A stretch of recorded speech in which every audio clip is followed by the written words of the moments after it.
Vale, bueno.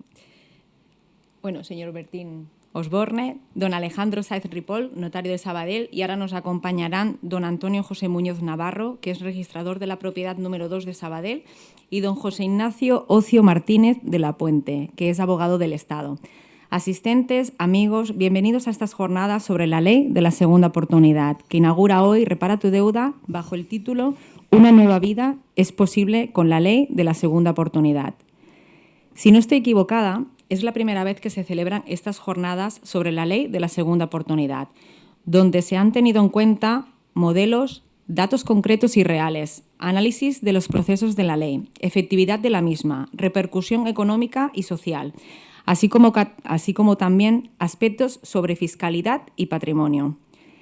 He de decir antes de nada que Repara tu deuda Abogados tiene como principal misión fomentar estudios y debates que contribuyan a la mejora económica de las familias en España, tratando de ponerlo en valor como uno de los motores de cambio del país y uno de los principales pilares sobre los que se pueden apoyar las personas con problemas económicos para contribuir así en una sociedad más segura, justa, productiva y feliz. Con esta misión fue fácil ponerse en contacto y de acuerdo con Bertín, que es imagen oficial del despacho de Repara tu deuda Abogados, con don Alejandro, notario de Sabadell, don Antonio José y don José Ignacio, cuando con ocasión de las situaciones críticas y terribles que están sufriendo muchas familias, decidimos llevar a cabo estas jornadas. Para ellos era una oportunidad, poner en valor su vocación y preocupación para ayudar a las familias y personas más perjudicadas, no solo desde su lado técnico y jurídico, sino desde su capacidad para fomentar el conocimiento de la ley de la segunda oportunidad, como medida para solucionar los problemas económicos de quienes los padecen. Para nosotros se trata de cumplir con nuestra misión desde una primera intuición, hoy plenamente confirmada después de estos 6 años de trabajo desde que se aprobó la ley de la segunda oportunidad en España. Tiempo en el que hemos conseguido cancelar cerca de 100 millones de euros en deudas. Pero antes de entrar en el análisis concreto y detallado que van a llevar a cabo durante estas jornadas los magníficos ponentes que componen esta mesa, mi agradecimiento por su colaboración y esfuerzo. Quisiera, si me lo permiten, repasar brevemente el panorama general en el que nos encontramos. Sabemos bien que la sociedad española está atravesando una situación económica muy dura para algunas familias. Vivimos momentos complicados en los que se ven amenazados los derechos fundamentales de algunos. No es algo exclusivo de España, sucede en muchas partes del mundo. Lo más común y fácil es no afrontar el problema y mantenerse al margen del sistema, contribuyendo y participando en muchos casos en una economía sumergida que perjudica enormemente el crecimiento económico, recaudación de impuestos y, cómo no, el consumo y retroalimentación económica tan necesarios para que cualquier economía funcione.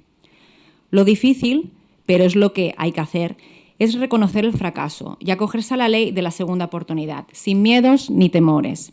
Y tener presente, tal y como decía Henry Ford, que el fracaso es simplemente una nueva oportunidad de empezar de nuevo, esta vez de forma más inteligente. Estoy segura que coincidiremos en el alto grado en el diagnóstico de la sociedad española. Necesitamos despachos de abogados profesionales centrados en las verdaderas necesidades de las personas, pensando en ellas más que en sus propias estructuras. Es necesario ofrecer una atención integral a la persona para adaptar los recursos a sus necesidades, huyendo del beneficio propio y fomentando una atención digna y sin condicionarlo con la capacidad económica y remuneratoria por parte del cliente y en favor del despacho de abogados. Necesitamos políticas presupuestarias más activas en la prevención y promoción del bienestar económico de las familias. España es el segundo país en esperanza de vida, pero por encima de la media de la Organización para la Cooperación y Desarrollo Económico en endeudamiento, es decir, vivimos más años pero con más endeudamiento. La persona es la primera que debe responsabilizarse de su propia salud financiera y debe hacerlo desde edades tempranas, en escuelas y colegios, donde ya se vislumbra un papel importante sobre el conocimiento básico sobre economía familiar. Nos encontramos ante un modelo extremadamente tenso, lleno de rigideces que impiden que afloren facilidades. Los abogados de Repara tu Deuda que intervienen en los procesos de la ley de la segunda oportunidad deben tomar decisiones en cada caso sobre la gestión de recursos, sobre los requisitos para acogerse a la ley y hacerlo flexibilizando las rigideces. Cuando los gobiernos tomen decisiones sobre las políticas a seguir, deben ser muy conscientes que nos encontramos ante un círculo virtuoso donde a más endeudamiento, menos gasto de las familias y, consecuentemente, menos presupuesto disponible para generar riqueza. Por eso, nuestro sector y especialidad en la ley de la segunda oportunidad es tan estratégico. Después de años de fuertes inversiones por parte del Estado central en infraestructuras, le toca el turno al sector jurídico junto con la educación. Ya estamos reparando el país reincorporando a las personas al sistema de crédito y consumo español. Más de 100.000 clientes satisfechos. Hagámoslo ahora más ágil, menos costoso y normalizaremos el fracaso como una virtud y una esperanza vital para empezar de nuevo, para tener una nueva mejor efectividad. Cuando hablamos de cambios en los modelos productivos como consecuencia de la crisis sufrida, pensemos sin duda que ayudar a personas y familias con dificultades económicas puede y debe ser uno de ellos, para hacer crecer nuestra economía y empleo, para exportar conocimiento y salud financiera. Pero tenemos que hacernos creíbles. Tenemos que demostrar nuestra capacidad para ser eficientes, convencer a nuestros dirigentes para destinar inversiones en mejorar los recursos judiciales de nuestro país. En Repara tu Deuda Abogados sabemos gestionarlo, devolvemos el esfuerzo en una mejor calidad de vida y, por supuesto, en bienestar económico y social de las familias con problemas económicos. Hay mucho camino por recorrer y eso se hace andando. Es necesario acertar en los procesos judiciales de la ley de la segunda oportunidad, pero no es suficiente. Solo trabajando de forma continuada y sin pausa, poniendo en valor nuestra posición para ayudar a quienes más lo necesitan y venciendo resistencias, podremos ir transformando la vida de miles de personas. Esto es lo que pretendemos hacer hoy y mañana. Buscar y encontrar soluciones a los problemas económicos con la ley de la segunda oportunidad. Modelos de trabajo que permitan, en el día a día, consolidar y avanzar en la calidad y eficiencia de nuestro proyecto. Quiero terminar agradeciendo a los conferenciantes, moderadores, ponentes, colaboradores y a los asistentes por su interés y muy especialmente a Bertín Osborne por estar hoy aquí ofreciéndonos su apoyo y dando a conocer la ley de la segunda oportunidad en España. Les deseo una feliz experiencia en este evento sobre la ley de la segunda oportunidad y unas provechosas jornadas. Ahora doy paso a Bertín Osborne como imagen oficial de Repara tu Deuda Abogados para que inaugure estas jornadas y nos pueda dar su visión y experiencia como embajador de la ley de la segunda oportunidad en España. Gracias. Muchas gracias. Bueno, yo no tengo tanta información como tú, o sea que seré mucho más breve. No, a mí esto me lleva sorprendiendo desde que me lo contaron hace 3 años. Yo al principio pensé, bueno, esto es una chaladura de alguien iluminado que se ha dedicado a esto. Yo digo, bueno, vamos a escucharlos y a ver si esto es verdad o no. Joder. Primero, antes que nada, me sorprende muchísimo la falta de información que hay generalizada sobre esta ley, que muy pocos conocen. Luego, si te pones a pensar y no eres demasiado idiota, te darás cuenta de que, claro, los perjudicados por esta ley no querrán no querrán publicitarla demasiado. Los perjudicados son las entidades financieras. Digo yo que serán los que pretenderán que esto no se sepa, o por lo menos la gente, el gran público, no lo conozca. Sí que es verdad que, como decías, y tenías razón, que en Estados Unidos, un país donde yo he vivido casi 15 años, esto se ve de otra manera. La gente tiene menos, no tiene ningún rubor de decir que se ha arruinado y pedir ayuda, ¿no? Y esta ley que viene de allí, pues ha ayudado a personas ilustres, desde Walt Disney, por lo visto, hasta Steve Jobs, creo. Gente que se ha arruinado, que han fracasado y que después, fíjese dónde han llegado, ¿no? Quiere decir que no es nada peyorativo el decir que has tenido un problema, al revés. Yo creo que si has tenido un problema y lo has superado, todavía demuestras que eres más válido, ¿no? Pero, en fin, eso es, supongo que los anglosajones tienen otra manera de ver y aquí nos da mucha más vergüenza. Bueno, el resultado de todo esto es que llevo 3 años con ellos viendo casos absolutamente insólitos. Este que habéis puesto antes me parece de lo más tierno, porque el tipo, vamos, tú no sé quién era, tú eras el que hablabas con él, ¿no? Sí. Y le decías que enhorabuena, que ¿sabes? Yo lo hubiera mandado al bar más cercano a que se agarrara un pedo de colores después de que le quitaran la deuda, porque vamos, era para celebrarlo.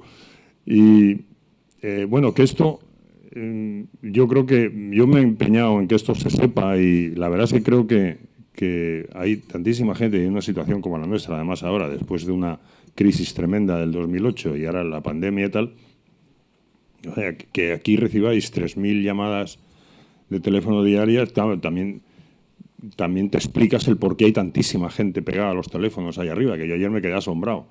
Y también te explicas el que cuando yo vine la primera vez estabais todos en un piso y ahora tenéis medio edificio vuestro, salvando la notaría. Entonces, yo creo que esto es solo el principio, porque lamentablemente va a hacer falta que podáis ayudar a muchísima gente como este señor que ha salido antes, encantador, por cierto, y de lo más tierno el tío en los problemas del día a día. Yo quiero que habléis vosotros, quizás, que tenéis más datos oficiales de todo esto, pero yo como ajeno, digamos, o como cliente, posible cliente, que todo se puede dar, pues tengo que deciros que me parece asombroso que primero que la ley exista, que no la hayan cancelado o quitado de en medio por artes las que fueran, y que de verdad funcione. Que conseguir cancelar casi 100 millones de euros en el tiempo que lleváis me parece una cosa absolutamente insólita. O sea que primero enhorabuena, segundo animar a los que estáis escuchando o os enteréis de esto a que no pasa nada por venir, al revés, lo más que podéis conseguir es una gran alegría, que lo hagáis y no sé, Alejandro, ¿vas tú y cuentas algo? ¿Quién? Sí, ahora damos paso a don Alejandro Sáez Ripoll, notario de Sabadell, quien nos inicia la jornada sobre la ley de la segunda oportunidad organizadas por Repara tu Deuda. Don Alejandro. Gracias, Alicia. Gracias. Bueno, en primer lugar, ahora que ya que estamos todos, quería pedir disculpas porque ha habido un pequeño retraso por mi parte. Estos señores estaban puntuales, tanto Iñaki como don Antonio. En segundo lugar, lo que quiero, antes de hablar sobre la ley de segunda oportunidad, quiero agradecer a Repara tu Deuda que nos haya invitado a estas jornadas. Al final, la ley de segunda oportunidad, Repara tu Deuda en concreto, también pues lo que hace es ayudar a personas, como sabemos, que están pasando por dificultades. Y esta ley lo que ayuda es no solo a ayudar a superar el bache a estas personas, sino también incluso lleva a cabo de una manera ordenada pues facilitar los pagos a determinados acreedores que tengan. En cuanto a la ley, como sabemos, y como ya ha dicho Bertín, pues esto nace en Estados Unidos, la posibilidad de poder poner el contador a cero. En España tenemos la ley 25/2015. Bueno, en tema legislativo aquí tenemos a dos expertos, que yo voy a hacer una introducción, pero tenemos a un señor abogado del Estado experto en la materia y a don Antonio, que también es experto en el ámbito registral de esta ley, por eso ha venido hoy. Bueno, no.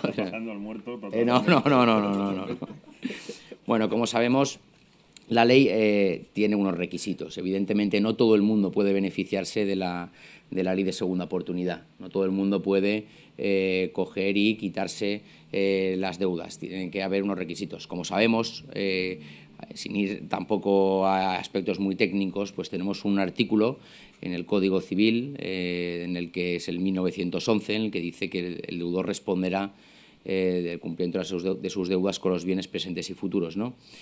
Esto es una excepción. La ley de segunda oportunidad lo que permite es que, cumpliendo una serie de requisitos, pueda haber una serie de acuerdos, una fase primera extrajudicial de pagos o luego ya en un concurso consecutivo ante el juez, que se puedan o bien quitar deudas o bien permitir aplazamientos, es decir, quitas y esperas, etcétera.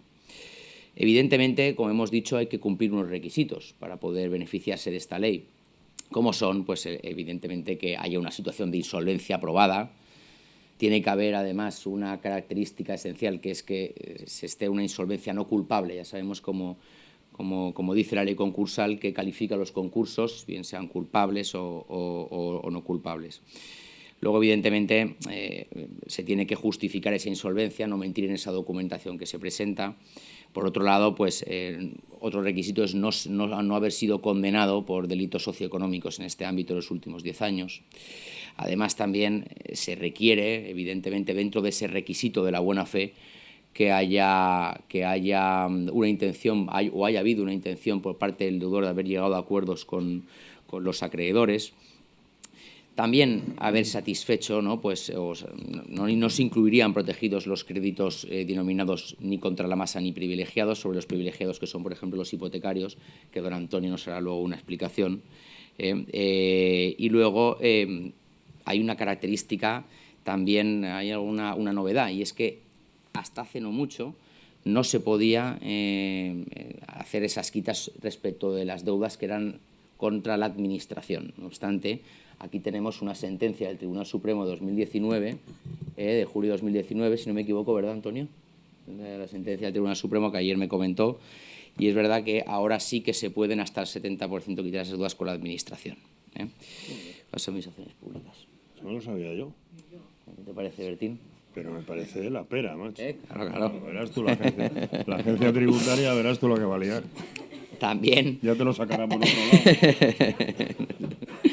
Evidentemente, y es un tema que la ley de segunda oportunidad, bueno, nosotros desde el punto de vista notarial tampoco es que se tenga una incidencia muy directa. Es decir, nosotros, ahora hablaré del punto de vista práctico, el nombramiento de mediadores concursales que hacemos nosotros. Sí que es cierto que, evidentemente, ¿no? Cuando vas a dar una charla a la ley de segunda oportunidad, pues te vuelves a refrescar la memoria, aspectos que has estudiado, y claro, revisando estas semanas pues los temas de la oposición, hace no mucho que aprobamos los tres, pues salía eso, ¿no?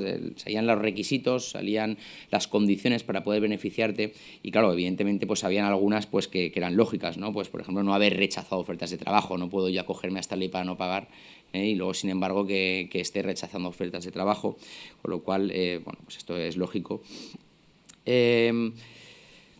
También, para que se pueda hacer de mediadores concursales, el notario puede hacerlo. Lo que pasa es que es verdad que hoy lo he comentado con mi socio, en la notaría, mi compañero, que es una persona con mucha más experiencia que yo, y me decía que, claro, que es verdad que nosotros como notarios podemos ser mediadores. Lo que pasa es que no tenemos la experiencia ni tenemos el hábito, y por lo tanto, pues para hacer mediadores concursales pues tienen que ser empresas, sociedades que estén especializadas en la materia, ¿vale? Luego, pues desde el punto de vista notarial, para que sea asumido por el notario, pues tienen que ser, como ya hemos dicho, particulares, autónomos, y con un pasivo no superior a 5 millones de euros, que también es verdad que pasivo superior a 5 millones de euros no es lo normal que se nos presenta por el despacho. Ahora, aparte de estas cuestiones teóricas, lo que quiero poner lo que quiero expresar es un poco pues, desde el punto de vista notarial, ¿no? el procedimiento. Ayer lo hablaba con Bertín, que nosotros los notarios cada vez tenemos más funciones siempre hemos tenido el carácter de funcionarios y siempre hemos tenido la vocación de servicio público, pero cada vez tenemos más operaciones que van dirigidas a proteger como todos los operadores jurídicos, jueces, notarios, registradores, abogados del Estado, inspectores de Hacienda. Al final lo que buscamos es protegerlo, hablar y convertir a la parte débil, ¿no? El contrato, es decir, la legislación protege cada vez más a arrendatarios, protege más a consumidores. Pues es verdad que a nosotros como operadores jurídicos se nos da cada vez más potestades para pues, llevar a cabo pues, la protección de los débiles. En este caso se contempla evidentemente como un débil una persona abogada por sus deudas. ¿Qué papel tenemos aquí los notarios? Los notarios, como ya he dicho, nosotros es extraño que se nos nombre como mediadores concursales. Lo que sí que estamos haciendo mucho es el nombramiento nosotros del mediador concursal. La ley lo que permite es que nosotros, como notarios, cuando sean particulares, sí que los nombremos nosotros. Cuando son empresarios o autónomos, entonces sí que los nombra el registro mercantil o los nombra la Cámara de Comercio. Nuestra función básicamente es la de celebrar un acta en el que se nos requiere para que nombremos al mediador. Como ayer comentábamos también, pues lo que se hace es en una página que deriva pues, del Boletín Oficial del Estado, poniendo nuestra tarjeta de firma electrónica, lo que hacemos es nombrar. Muchas veces, cuando viene el deudor con el abogado, pues el abogado nos dice, oye, intenta intenta pues que lo adjudiquen a un abogado, porque si luego va por la vía judicial los plazos son mucho más amplios. Nosotros lo que hacemos es, básicamente, viene la persona, el deudor con el abogado, nosotros solicitamos con un turno oficial en el Boletín Oficial del Estado quién va a ser el mediador. No hay algo exacto en la ley, pero hay quien, a partir del segundo mediador que se rechaza, ya se hacen las comunicaciones al juez. Si no, nosotros solemos esperar hasta un tercero. Si se acepta, entonces es cuando ya hacemos todas las comunicaciones, que es ya un trabajo administrativo un poco más espeso, desde llamar a ponerlo en conocimiento del registro de la propiedad y bienes, en el registro mercantil, en el registro, en la seguridad social, en la hacienda, etcétera. Hay un tema también que comentábamos ayer, y es que nosotros, ya para finalizar lo que es esta parte introductoria, nosotros estamos viendo cada vez más esta situación. Lo comentábamos ayer que había cada 10 años, dicen la gente que tiene nuestros compañeros que tienen más años de experiencia, que cada 10 años se vive una crisis. Esto es una especie de ciclo, ¿no? Y esto es lo que al final con esto florecen pues lo que son las deudas. En los sistemas capitalistas o liberalistas como los nuestros, pues aparecen las deudas, aparecen los impagos, y es entonces cuando surgen pues esta legislación, cuando se impulsa esta legislación. La ley 25/2015, pues entiendo que sería por la crisis anterior de la que veníamos, empiezan a surgir muchas deudas, y entonces cada vez son más las personas o particulares que se ponen en manos de este tipo de profesionales, como en el caso de Repara tu Deuda, que como hemos dicho ahora pues son referentes en el sector. Y nada, simplemente agradecer esta invitación, y ahora pues les quería dejar con mi compañero. ¿Qué tal? Buenos días. Soy José Ignacio Ocio, abogado del Estado aquí en Barcelona, especializado en la jurisdicción penal, en la persecución de delitos económicos, y también especializado en la jurisdicción contencioso-administrativa, particularmente en la defensa de las liquidaciones de la Agencia Estatal de la Administración Tributaria en las resoluciones derivadas del Tribunal Económico Administrativo Regional de Cataluña. Soy amigo personal del señor Sáez, de Ale y también de Antonio, y cuando me contaron que nos proponían hacer una charla en relación con Repara tu Deuda, pues la verdad es que me parece que es un trabajo loable, entiendo que muy bonito y muy satisfactorio, pero yo vengo aquí también a hablar en nombre o a dar la postura de la Agencia Estatal de la Administración Tributaria en relación con el crédito público.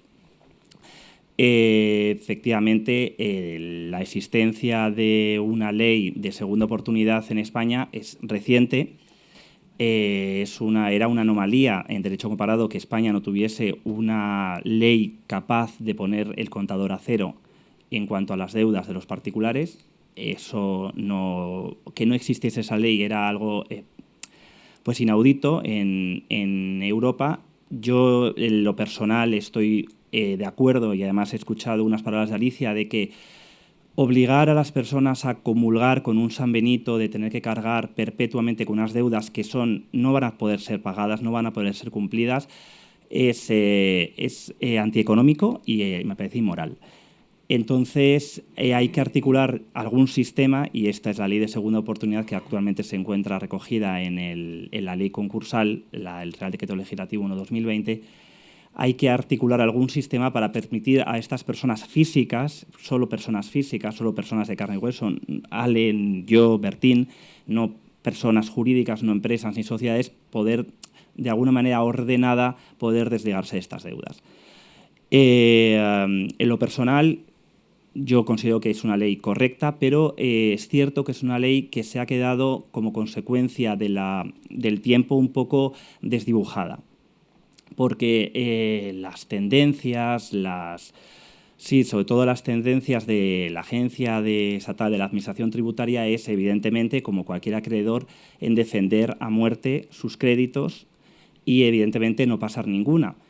Y entonces la ley, inicialmente, ese artículo 178 que fue introducido en la ley concursal del año 2003, que actualmente ya no se encuentra en vigor, se ha quedado sustituido por el Real Decreto Legislativo 1/2020, parecía que había discusiones acerca de si el crédito público, el crédito de la Agencia Estatal de la Administración Tributaria, se podía perdonar o no. Había disquisiciones doctrinales, hubo también la postura de la Agencia Tributaria, que evidentemente fue la de considerar que no se podía perdonar. Y luego vino el Tribunal Supremo en el año 2019 diciendo que sí. Y claro, eso la verdad que cuando el legislador se dio cuenta de las consecuencias que implicaría perdonar las deudas no solo de derecho privado, la que tenga una persona física con el Banco Santander, con las tarjetas de crédito, con la luz o lo que sea, no solo esas, sino que también con las de la Seguridad Social y Agencia Estatal de la Administración Tributaria, ahí ya se encendieron todas las alarmas, evidentemente. Se encendieron todas las alarmas por las consecuencias jurídicas tremendas que tenía esta sentencia del Tribunal Supremo y que llevaron a la necesidad de la refundición que se hizo de la ley concursal, donde se encuentra la ley de segunda oportunidad. Fue necesario darle una vuelta, por decirlo de alguna manera, a la posibilidad que había introducido el Supremo de perdonar las deudas de derecho público. Y es aquí donde el Poder Ejecutivo, porque fue un texto refundido, aprobado por parte del Consejo de Ministros, el que estableció que no se perdonarían las deudas de derecho público, se exceptuaron. Esto es, se exceptuaron las deudas que tuviese una persona por alimentos, evidentemente, por ejemplo, por las deudas que un padre tenía respecto de sus hijos, esas deudas no se perdonaban, pero tampoco se perdonarían las deudas de derecho público.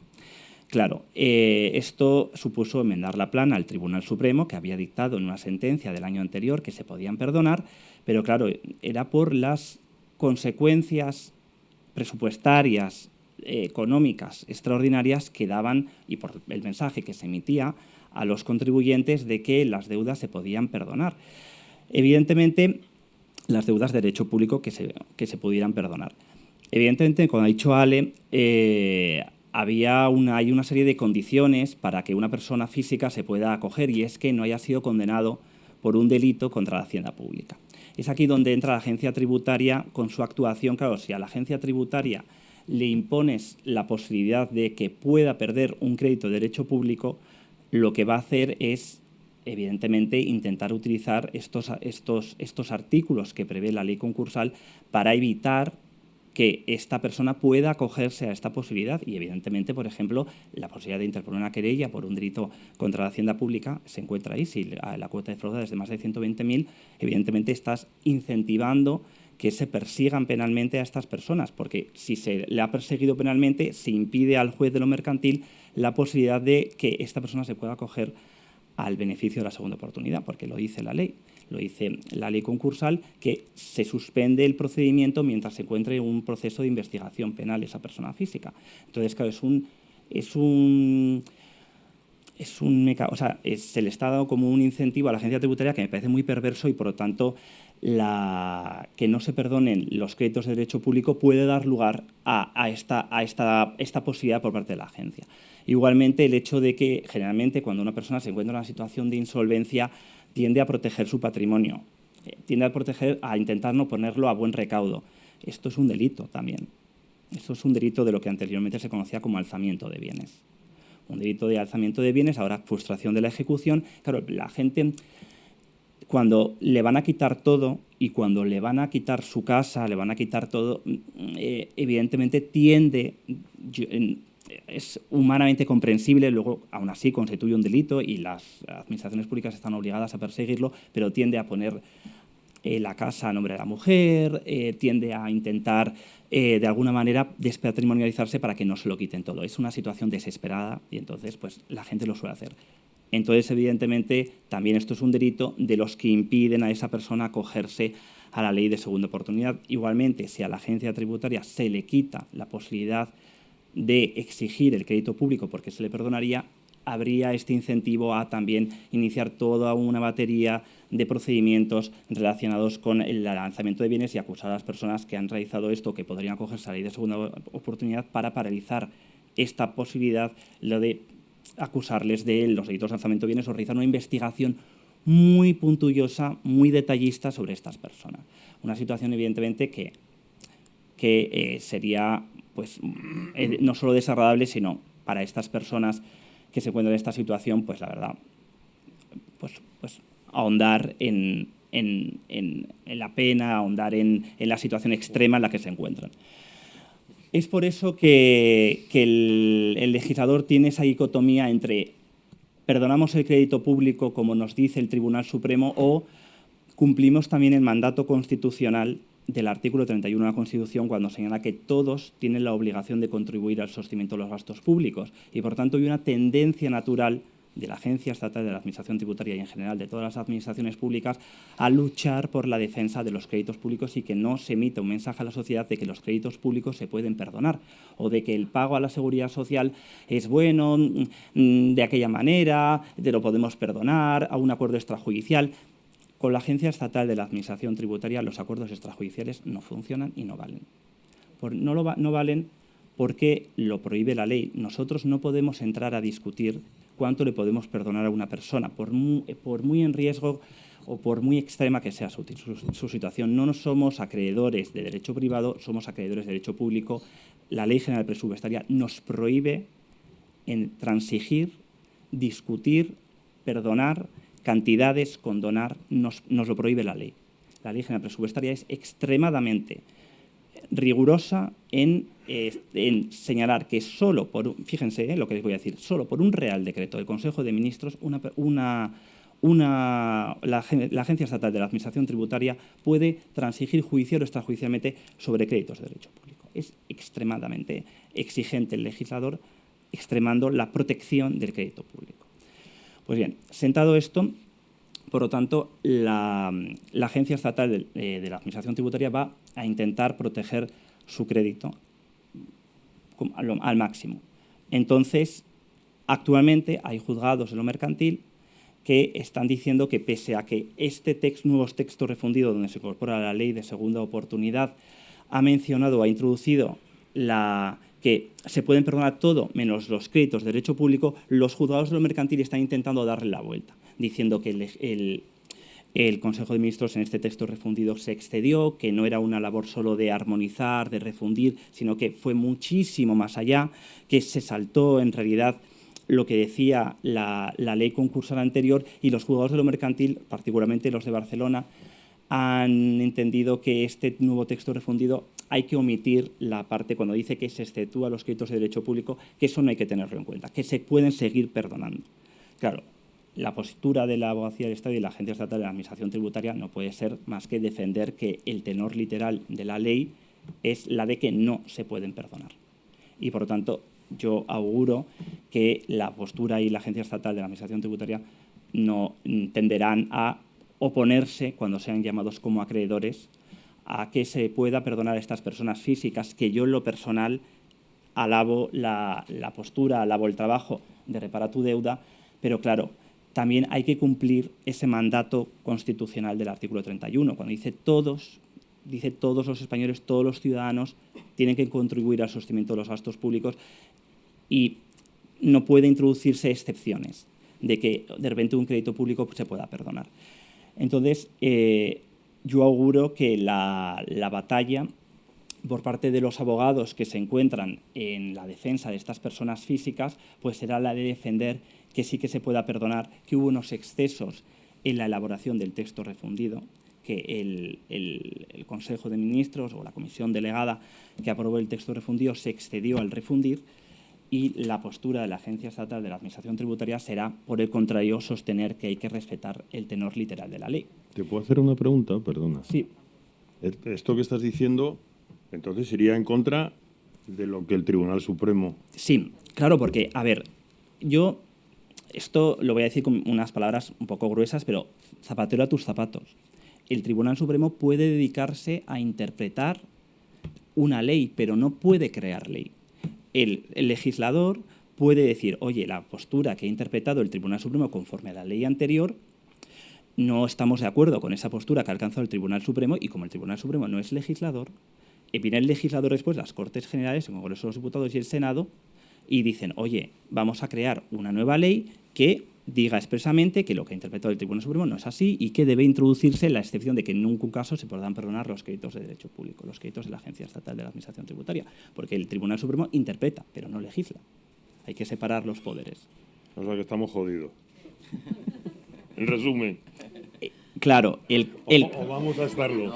Bueno, el caso no se sabe porque sí que es verdad, y a esto voy, es que la tendencia en el derecho internacional y la presión que existe a las administraciones públicas es a la de ir progresivamente, porque luego hablará Antonio de las directivas del derecho europeo, las obligaciones que nos impone Europa son las de que ha de perdonarse la totalidad de las deudas. Claro, y luego aparte, también Iñaki, No solo las de derecho privado, todas. el, Por mucho que nos pese a nosotros. el Tribunal Supremo no legisla, pero es verdad que muchas veces ha impulsado legislación. Efectivamente. Es decir, por ejemplo, en el ámbito bancario, con todo el tema de quién paga la JD, al final es el Tribunal Supremo que, para proteger al consumidor, quién paga la hipoteca, si el banco, si el cliente, etcétera, los gastos de inscripción. Y al final eso nace con una sentencia del Supremo y acaba siendo ley. O sea, que al final es algo que Pero puede ser una cosa... con la Iglesia hemos topado. Ellos se van a defender. Claro. Claro, hombre, es que el debate no iba a ser tan bonito. Había que traer a alguien de la administración también, ¿no? Con Tenemos que traer a alguien de la Claro. administración. Con la Iglesia hemos topado, como se dice en mi casa. Y entonces, pues sí. Y además, y por ir finalizando, otra de los motivos por los que la ley se descafeina es porque, por esto que contábamos sobre el crédito de derecho público de la Agencia Estatal de la Administración Tributaria, pero también porque cuando estamos hay dos tipos de exoneración. Bueno, yo le llamo perdón de deudas porque no me gusta utilizar esas expresiones legalistas, ridículas, que nadie las entiende. Exoneración de pasivo insatisfecho, ¿qué es esto? Este perdón de deudas tiene al final dos vías en la ley. Tiene una vía general y una vía a través de un acuerdo extrajudicial. Al final, esta vía del acuerdo extrajudicial, si tienes créditos con la agencia tributaria, nunca se va a poder dar porque la agencia tributaria nunca se va a sentar a negociar sobre su crédito. Porque no es porque no quiera los inspectores, es porque lo prohíbe la ley. No podemos, ya he dicho, no podemos entrar a transigir, a discutir, a qué te perdono, qué porcentaje, me pagas esto, me pagas lo otro. No. Entonces, ese acuerdo extrajudicial que haya intentado, dice la ley, que el deudor haya intentado un acuerdo extrajudicial, es que no, con nosotros no lo puede intentar. Entonces es tanto como vaciar de contenido eso. Y luego además habla de que tiene que establecerse esa segunda modalidad a través del plan de pagos y demás. Claro, tiene que establecerse un plan de pagos, pero se señala expresamente que los créditos de derecho público, los fraccionamientos y los aplazamientos, no serán los que tengan a bien concertar el deudor con sus acreedores y, bueno, 5 años. No, es que se someten a la normativa tributaria. Claro, los aplazamientos y los fraccionamientos de los créditos de derecho público, el juez de lo mercantil los tiene que aprobar de esa persona que se encuentra en esa situación extrema conforme a la normativa tributaria, conforme al Reglamento General de Recaudación, que claro, tiene es draconiano en la fijación de los aplazamientos y los fraccionamientos, y yo no te puedo aplazar, no te puedo fraccionar si no me aportas unas garantías. Pero vamos a ver, si estamos en esta situación extrema, es tanto como decir que no va a haber fraccionamiento y aplazamiento. Por tanto, de nuevo, esta ley queda desdibujada en cuanto a los créditos de derecho público porque dice se aplazarán y se fraccionarán los créditos de derecho público conforme a lo que diga la normativa tributaria. Pues no se aplazarán y no se fraccionarán porque sin garantías la recaudación no los fraccionará y no los aplazará. Entonces, Simplemente son notas a tener en cuenta de cómo se encuentra la situación actualmente en materia de los créditos de derecho público, que son generalmente los que las personas físicas yo creo que acumulan también de manera sustancial. Hay una parte importante de las de derecho privado, pero una persona puede verse perfectamente sometido sin comerlo ni beberlo, simplemente porque presentó mal una liquidación y de repente se encuentra con una serie de deudas de derecho público muy importantes que, junto con los recargos, los intereses de demora y demás, crecen exponencialmente. Entonces, simplemente y por finalizar, la tendencia, yo creo, auguro que será la de incluir progresivamente los créditos de derecho público, sino en general, sí determinados créditos, como ha pasado recientemente con los que concedía el ICO, que eso sí que, como consecuencia de una directiva europea, se han permitido la posibilidad de que puedan ser exonerados. Entonces, yo creo que la tendencia será progresivamente a ir permitiendo que los créditos y finalmente los de la agencia tributaria se puedan perdonar, porque en última instancia yo creo que eso es lo que decía la directiva que nos obligaba a transponer, que era pues que todos se tenían que exonerar, incluidos los de derecho público, y al final, por humanidad, yo creo que es mi opinión personal, evidentemente no otros compañeros abogados de Estado opinarán de otras maneras, pero yo creo que por humanidad con las personas naturales, con las personas físicas, no con los empresarios ni con las empresas. Habrá que darle una segunda oportunidad, porque de lo contrario, y finalizo aquí, estamos enterrando a las personas la economía sumergida. No puedes colgarle un San Benito a una persona durante el resto de su vida porque tuvo un encontronazo, tuvo un bajón empresarial o tuvo una circunstancia excepcional y introducirles a la economía sumergida, porque esa persona al final de algo tendrá que vivir y de algo tendrá que trabajar y de algo se tendrá que ganar la vida, y por lo tanto, si le impones una carga perpetua de tener que pagar una deuda impagable, le estás expulsando. Al final es una muerte civil. Es una muerte civil que le impide tener pues una nueva hipoteca, acumular ahorro para poder abrir una tienda, etcétera. Entonces, por eso acepté la invitación, porque en lo moral, la verdad que estoy muy de acuerdo con la ley de segunda oportunidad, si bien todo ello sin perjuicio de la protección que el crédito público merece, que es un crédito privilegiado, es un crédito muy particular, que es un crédito con el que se pagan muchas cosas muy importantes. Recordad que la mitad del gasto público en España está destinado a pagar pensiones, el 25%, o sea, la otra mitad, la mitad de esa mitad está destinada a pagar a los funcionarios públicos, que todo el mundo considera que cuando somos funcionarios públicos estamos detrás de una ventanilla pidiendo papeles o paseando papeles, y en realidad los funcionarios públicos son los médicos, son los enfermeros, son los bomberos, son los policías. Entonces, ese crédito público está destinado también a pagar a estos gastos también muy importantes, y por eso esa dicotomía entre si lo perdonamos o si por el contrario emitimos este mensaje a la sociedad de que el crédito público se puede perdonar y demás. Claro. Presento a mi amigo José Antonio Muñoz Navarro, registrador de la propiedad de Sabadell, y que le pasa al muerto. Que le pasa al muerto. No, pero es verdad que tengo que decir que cuando le dije, oye, que a lo mejor damos una charla sobre segunda oportunidad, estaba escribiendo sobre segunda oportunidad. O sea, que este señor ya sabe cosas. Es un señor muy estudioso, o sea, no solo de segunda oportunidad, sino de todo. Aumenta el muerto, lo deja peor. Y paisano de Bertín. Si tienes un acento sevillano, ¿ves? Un poquito. Ah. Sí. Nada, bueno, muchas gracias, Repara tu Deuda, ya por la invitación. Gracias, Ale, por pasarme esto. Y bueno, nada. A mí, bueno, lo que me ha tocado, yo pretendía hablar pues de lo que va a ser la segunda oportunidad dentro de unos meses, y no de lo que es ahora. O sea, básicamente porque esto va a cambiar muchísimo. Bueno, se pretende que cambie muchísimo. Bueno, de hecho lo sabéis mejor que yo, la segunda oportunidad, bueno, aunque no le guste a él la exoneración del pasivo insatisfecho, viene de Estados Unidos, en Europa ya está una ley sueca del 94, tal, y bueno, en España empieza en 2013 a hacerse unos pequeños apuntes, y llega una recomendación de la Unión Europea diciendo que hay que establecer un sistema homogéneo entre todos los estados. ¿Qué pasa ahí? Pues empieza ya, primero mediante un decreto ley se modifica el 178 de la ley concursal, y luego mediante la ley 25/2015 se introduce el 178 bis, que regula esto. Luego el texto refundido, que introduce determinadas materias, por ejemplo con la sentencia que decía Ale y esto, que es de 2019. Y ahora, bueno, se publica una directiva en 2019, que es la 2019-1023, que hay que transponer.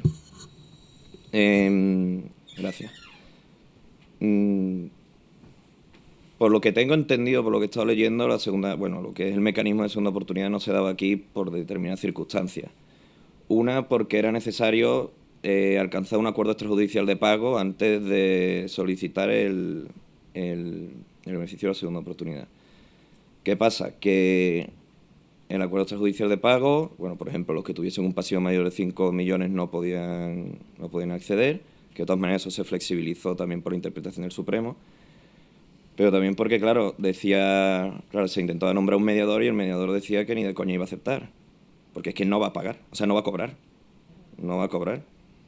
Entonces, aunque el mediador estuviese apuntado al turno, ¿no?, de mediadores, pues claro, no aceptaba luego el cargo. Se intentó flexibilizar mucho más, diciendo, bueno, que es que aunque se haya intentado el acuerdo extrajudicial de pago, no que se haya logrado.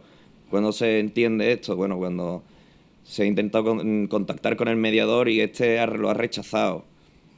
Bueno, al fin y al cabo no se lograba ninguno y entonces, pues, en el registro, por ejemplo, que llegan las anotaciones preventivas de nombramiento de acuerdo extrajudicial de pago, no llegan casi ninguna.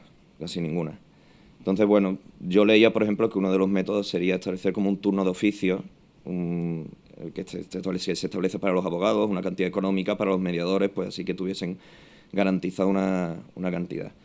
Y por otra parte también que para obtener el beneficio de la segunda oportunidad era necesario pagar los créditos privilegiados y los créditos contra masa. Entonces, claro, ya era una cantidad bastante importante y la cantidad que se exoneraba por otra parte era bastante menor para acceder a ello. La directiva intenta modificarlo. Yo voy a ser bastante menos extenso que Iñaki, así que simplemente pues decía algunas de las novedades que se establecen. En primer lugar, ya no se distingue entre empresarios o sea, entre persona física empresaria, sino que incluye también los consumidores. Entonces, cualquier persona puede acogerse a este sistema, lo cual garantizará que efectivamente cualquier tipo de persona, tenga una empresa o no, pueda, si tiene deudas, que acceda a ello. Con la interpretación del Supremo que decía Iñaki, porque ya no solo del crédito público, sino se trata de muchísimas materias, por ejemplo, sobre el criterio de la buena fe que decía Ale, la buena fe que se decía que no fuese culpable, que se establecen los criterios del concurso, que no hubiese sido condenado por un delito, que es lo que decía Iñaki. Ahora se establece un criterio de la buena fe bastante más fuerte y se elimina, que eso va a facilitar, creo yo, bastante la posibilidad de conseguir este acuerdo. Se elimina la necesidad de pagar los créditos privilegiados y los créditos contra la masa de una manera previa a solicitar el beneficio de la segunda oportunidad. Entonces, ¿qué pasa? Pues que, claro, si no tiene que pagar eso, cualquier persona que diga... Claro, al tener que pagar eso, la gente realmente no acudía al beneficio de segunda oportunidad, dejaba tirando y a lo mejor ya podía solicitar incluso el concurso y luego al final incluso el concurso iba a ser calificado como culpable porque estaba dilatándolo muchísimo. Ahora, pues bueno, se pretende precisamente que esa persona que en situación preconcursal diga, oye, mira, si tengo posibilidad de realizar con el acuerdo, no tengo que realizar un pago previo, pues bueno, voy a acudir a ello. Lo de la buena fe, pues se elimina la necesidad de pago previo, se incrementa ese requisito de la buena fe. Hay un elemento en la nueva regulación que es administrativo, que yo estoy en contra, pero bueno, que por ejemplo dice que se dice que no puede acudir al beneficio de la segunda oportunidad aquella persona que haya obtenido una resolución. Esto es ya en el proyecto de reforma del texto refundido de la ley concursal. Que haya obtenido una sanción administrativa firme. Entonces, claro, no se establece por qué cantidad ni nada. Si a mí me ponen una multa, por lo que sea, yo qué sé, por el coche o lo que sea, una cantidad, una sanción administrativa firme, en X años yo no puedo solicitar un beneficio de segunda oportunidad. Que a lo mejor yo debo 2 kilos y son 300 euros lo que pagué la sanción. Entonces, bueno, eso pues debería de modificarse, creo yo, pero bueno, está todavía en tramitación, así que bueno, entonces por ese lado se establece eso y por otra parte no es necesaria la liquidación del activo Entonces, bueno, al no ser necesaria la liquidación del activo, pues si precisamente lo que se pretende es continuar con la actividad empresarial, si tienes que vender todos tus bienes, realizar la enajenación de todos tus bienes, tanto empresariales como incluso la vivienda habitual, aunque hay resoluciones judiciales que excluían la vivienda habitual y tal. Pero claro, si excluye, claro, al fin y al cabo no tenías bienes para continuar con la empresa y te quedabas, pues, lo que decía Iñaki, en economía sumergida, y no ibas a tener ningún acreedor que te fuese a prestar dinero, no ibas a tener un banco que te fuese a dar un préstamo, entonces no ibas a tener ningún tipo de eso. Entonces se elimina la necesidad de ese pago previo y lo que se establece es un plan de pago. Se establece un plan de pago bastante detallado, en el cual tú tienes que establecer cuáles son tus deudas, cuáles son los vencimientos de las mismas, cuál es la previsión que vas a realizar con tus acreedores, intenta llegarse a un acuerdo con ellos. Una de las cosas que se establece para llegar a ello es presentar las declaraciones de IRPF de los últimos 3 años, que decía que era bastante orientativo respecto de realmente cuánto has cobrado y para ver si efectivamente estás actuando de buena fe o por otra parte estás realizando un levantamiento un alzamiento de bienes para no realizar pagos. Pues en este plan de pago pues se puede realizar esos acuerdos con los acreedores y claro, yo creo que será bastante beneficioso. También es bastante beneficioso el hecho de que no requiere la aprobación de los acreedores. El juez lo va a aprobar. Lo que pasa es que escucha a los acreedores, obviamente esto pueden impugnarlo si consideran que no está suficientemente fundamentada la garantía del crédito, pero claro, ya no se necesita un acuerdo del acreedor. Es que, por ejemplo, es lo que tú decías del crédito público, en los fraccionamientos. Al fin y al cabo, lo que era el antiguo plan quedaba pues muchas veces supeditado al consentimiento de un acreedor, que era la agencia tributaria, porque claro, en un aplazamiento, un fraccionamiento, al fin y al cabo se necesita una garantía. Hacienda no va a decir que sí si no tiene la garantía, que es lo que decía él. Pero entonces, claro, el plan no llegaba a ningún puerto. Ahora mismo, parece ser que sí puede llegar. Respecto de los créditos hipotecarios, que es lo que decía Ale, que es lo que más me atañe, lo que se establece aquí es que con la misma tendencia que se está realizando en las enajenaciones, en las ejecuciones normales, de que con el pago de cuando te embargan la casa, pues que quede totalmente cancelada la deuda y que no ese remanente que puede quedar no tengas que pagarlo.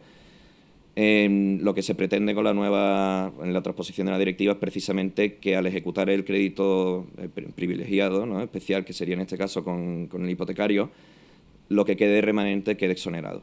Entonces, ahí facilitaría también pues que si se ejecuta la casa o cualquier otro tipo de bienes, pues, al fin y al cabo se exoneraría y quedaría bastante fácil Además, es importante decir, perdona que te interrumpa, Antonio, que durante el procedimiento el deudor queda totalmente protegido, no pueden embargarse bienes, ¿verdad? No, se suspenden las ejecuciones. Las ejecuciones, por lo cual ese procedimiento que dura, el deudor queda completamente... Salvo si son de derecho público. Salvo si tenemos de crédito público. No para de querernos cobrar, ¿eh? Pero, salvo si es de crédito público. Pero sí que eso, que en ese momento ni pueden entrar en embargos, en registro, ni se pueden... No, lo denegamos. Las ejecuciones quedan en suspenso. Las que estén tramitándose quedan en suspenso y hasta que el juez del concurso posteriormente ya dijese algo y en el caso de que no se iniciase una con posterioridad, pues no podría iniciarse. Hasta que luego en un acuerdo se diga si efectivamente queda esa deuda sujeta o no. Y entonces en cuanto a los bienes, pues por ejemplo se tenía cosas, yo al fin y al cabo iba a hablar también de crédito público, pero es que ya lo ha hablado él, así que tampoco... que los bienes gananciales pues que suelen establecerse aquí, quizá en Cataluña no, porque la mayoría de los matrimonios están en separación de bienes, pero en derecho común, que están casados en gananciales, ¿qué pasaba cuando se establecía la exoneración para el deudor, ¿no?, para uno de los cónyuges, pero claro, el otro cónyuge estaba también contrayendo deuda. Se planteaba si la exoneración, si ese beneficio de segunda oportunidad se ampliaba a las deudas realizadas por el cónyuge o no. Entonces, en este caso, lo que se ha considerado es que no se amplía a las deudas realizadas por el cónyuge precisamente por la normativa de las sociedades gananciales, que se establece una responsabilidad solidaria o subsidiaria respecto de las deudas establecidas. Salvo que hubiese un consentimiento expreso, que no sé si es el 1365 del Código Civil o algo así que lo dice. Otra cosa que afecta también a los acreedores hipotecarios, y bueno, las fianzas o las típicas hipotecas del hipotecante no deudor, ¿no? Que yo hipoteco por el préstamo que tú vas a realizar, pues para ayudarte. Se plantea... El caso del padre, ¿no? O del padre para la casa para el hijo. Efectivamente. Pues, ¿qué pasa ahí? Pues claro, que si se cancela la deuda, pues teóricamente debería de cancelarse también la garantía.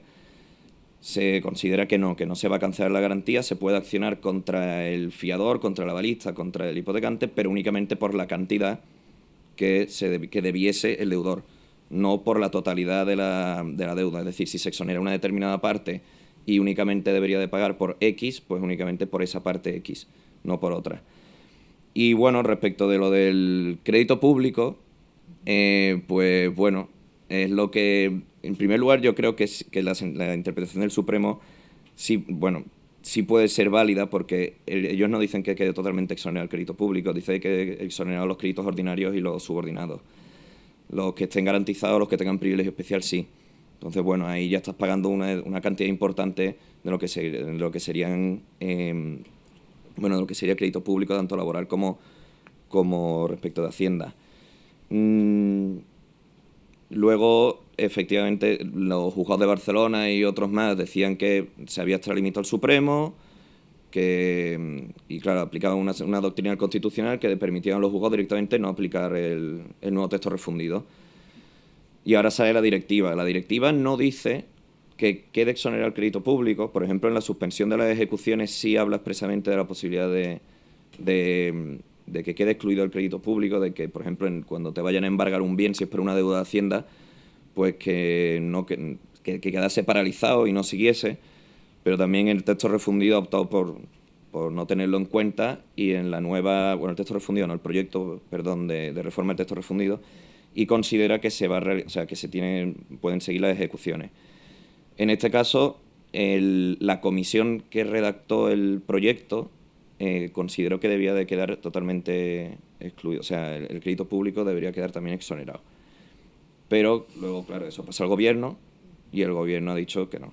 El gobierno ha considerado que debería de seguirse realizando y que debería de seguirse el pago respecto del crédito público y no quedar exonerado el mismo.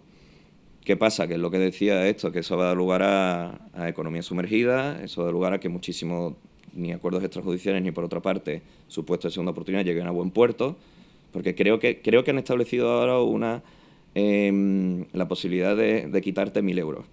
Claro, 1.000 euros, con que tú tengas una empresa de 4 personas, las cuotas de seguridad social del mes ya están más que cubiertas. Entonces, claro, si debes 3-4 meses, solo con 3-4 meses ya es imposible. Entonces, claro, pues hombre, debería llevarse, que sí, que a lo mejor es indisponible, pero es una negociación, que si se paga el 50%, pues el otro 50% se realiza una quita.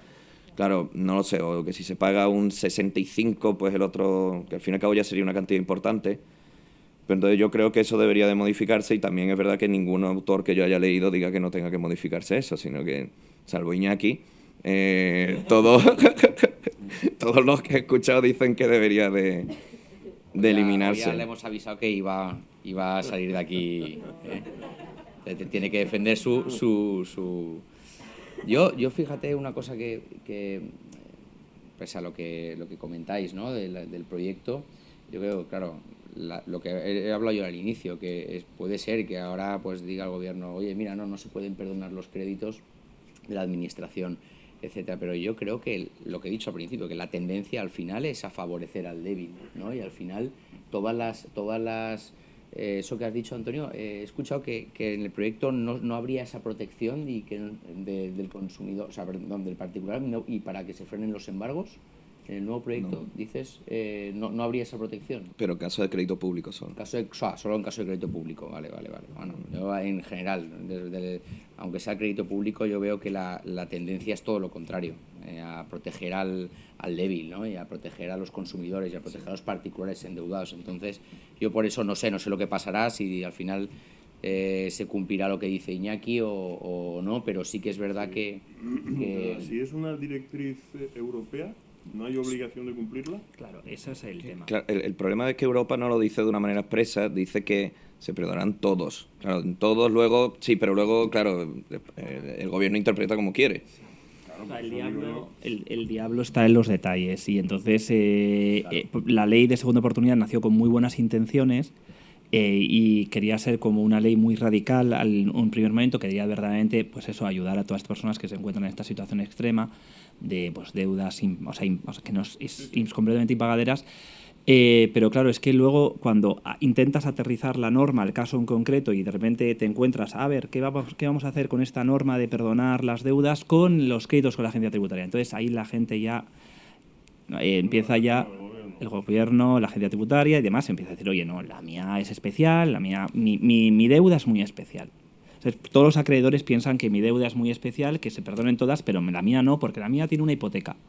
Y las hipotecas van a misa. Porque la mía son salarios de los trabajadores que también que no se pueden perdonar. O sea, cada acreedor tiende a pensar que su deuda es muy especial y que mi deuda no puede ser perdonada, que se perdonen las de los demás. Y la agencia tributaria pues no es menos y también considera que su deuda pues que no merece, que no tiene que ser exonerada, que no se tiene que perdonar. Y entonces vamos a eso, pero es cierto que la directiva pues se puede plantear la posibilidad de que a lo mejor la directiva, oye, pues no se está cumpliendo, no se cumplió cuando se transpuso, que es como traducir la directiva del derecho europeo a la legislación nacional, porque la directiva es una obligación que nos dice, tenéis que transponer estos objetivos, pero no te dice exactamente cómo. Entonces, sí que, y el Tribunal Supremo, pues en esa línea, en 2019 dijo, oye, no, que se exoneren. Y luego vino la réplica del Consejo de Ministros en forma de ese texto refundido diciendo que no se perdonaban. Yo creo que todo es muy ambiguo. Sí, claro. De hecho, te iba a decir que no será la primera directiva que dan los elementos esenciales de cómo que tiene que transponerse a nivel nacional y luego pues se ha hecho de otra manera. O parece otra. Efectivamente, pero yo creo y tiendo a pensar que la tendencia es a que los créditos de derecho público y la primera vez, o sea, de los primeros que se ha abierto la veda es con el del ICO, que sí que se pueden ser objeto de un plan de pagos, se puede introducir un plan de pagos, que ha sido una novedad reciente, hace poco, y entonces yo creo que esa es como una, pues no sé, una espita que se ha abierto y a lo mejor pues por ahí podrían ir los tiros, pero las resistencias y evidentemente las tendencias son las que son. Pero es que podía establecerse una medida igual que en el caso de la hipoteca. Por la cantidad, o sea, la hipoteca que la cantidad correspondiente, el valor del bien se subasta, únicamente corresponderá a ello y el resto de la cantidad no se puede ejecutar sobre ello, pues algo así, sobre los privilegiados. Que se perdonen los intereses de demora, los recargos, quizá que la cuota no se perdone. Las sanciones que te van a establecer por pero quizá las sanciones, los intereses de mora, los recargos a premio, recargo ejecutivo, todo, porque esto todo va escalando y va a escala muy rápido y es tremendo, pero en fin. Yo no traslado mi opinión personal, evidentemente, o ya está, pero luego ya lo que vaya a hacer... Yo creo que esto se solucionará en 10 años. Y esto... Sí, no sé. Vamos, creo yo. Yo creo que se va a reformar. O sea, más o menos. Se va a reformar. El gobierno va a decir que el crédito público no queda exonerado. Y se plantearán cuestiones prejudiciales. Y ya resolverá el TJUE, pero claro, por eso digo dentro de 10 años. Bueno, 6, 7, lo que sea. Entonces, pues claro, ahí ya tendrá que modificarlo. Sí. Pero hasta entonces...